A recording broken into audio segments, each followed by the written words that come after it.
চলো আজকে বানিয়ে নেওয়া যাক সর্ষে পাবদা। আমাদের বাড়িতে যে কোনো ছোট অকেশনে এই রেসিপিটি কিন্তু একদম মাস্ট। আর এই রেসিপিটি আমার মায়ের রেসিপি। চলো তাহলে দেখে নেওয়া যাক। প্রথমে আমি একটা মিক্সিংয়ের জারে টমেটো, সামান্য পরিমাণে আদার, কাঁচা লঙ্কার একটা পেস্ট বানিয়ে নেব। আর এখানে 2 চামচের মতন কালো সর্ষে পেস্ট করে নিলাম।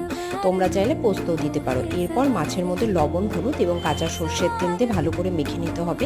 সর্ষের তেলটা দিলে মাছটা কিন্তু ভাজার সময় ফাটে না। এরপর কড়াই বসিয়ে দিলাম, সর্ষের তেল দিয়ে দিলাম। তেলটা গরম হয়ে গেলে একে একে মাছগুলো ছেড়ে দিচ্ছি।